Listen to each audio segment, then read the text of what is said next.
Hello everyone. I know that the recent news about the US hitting the debt ceiling may have caused some concern and anxiety. But don't worry, I'm here to break it down for you and explain why, as a long-term investor, you shouldn't be paying too much attention to the headlines. Instead, you should be paying attention to that subscribe button, and if you're already subscribed, then that like button is looking for a little attention as well. But anyways, let's begin. First things first, let's put the politics aside and focus on the most important question. Is this situation likely to have a long-term effect on your money? According to Brad McMillan, Chief Investment Officer for the Commonwealth Financial Network, the answer is a simple no. This is just a short-term situation and shouldn't be a concern for long-term investors. What is this debt ceiling thing I keep hearing about? Well, let me break it down for you in a way that's easy to understand. You see, the US government funds much of its spending through debt, which is kind of like a loan issued by the Treasury. Think of it like a credit card limit, except it's for the government. Right now, the limit is set at $31.4 trillion. Now, you may be asking, why do they need to raise this limit? Well, it's simple. If the government wants to spend more money on things that have already been approved by Congress, they need to be able to borrow more. And that's where the debt ceiling comes in. If they don't raise the limit, the government will eventually fail to pay back its debts, including interest payments on Treasury bonds, which would technically put the US government in default. Where the debt ceiling stands now? Let me tell you, it's in a bit of a political pickle. You see, the Republicans in the House of Representatives are saying that they won't agree to raise the limit unless the Biden administration agrees to cut spending. It's like a game of bargaining, and right now, it's at a stalemate. But, don't worry.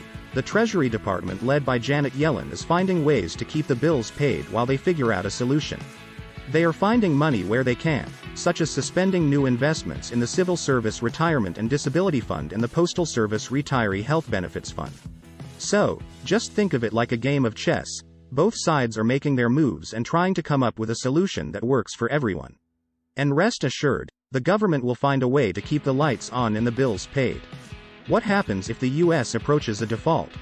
Well, let me tell you, most experts will tell you that the US has never defaulted on its debt and will likely take steps to avoid it this time around.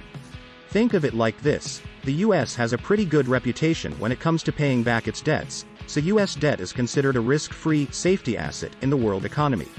However, if there's any uncertainty about the US creditworthiness, it could result in some market turmoil, like it did in 2011 when the US faced a debt ceiling crisis and received a downgrade in its credit rating. It's like a roller coaster ride in the stock market. Some companies linked to the government may sell off more than others, but it takes some market volatility to force politicians to come to the table and find a solution.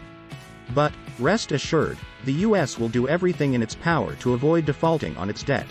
So, what would happen if the US defaulted on its debt? It's like the elephant in the room, nobody really knows for sure.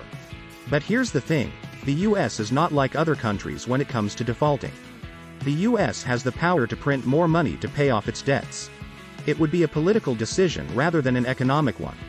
But, the thing is, no one wants to go there. Defaulting on our debt would be like jumping off a cliff and hoping for the best, it's just not worth the risk. The debt ceiling is like a ticking time bomb, and while the government has some tricks up its sleeve to temporarily avoid default, the real question is whether or not politicians can come to a compromise before it's too late. So, you might be wondering, is this debt ceiling situation something I should be losing sleep over? Well, the short answer is no.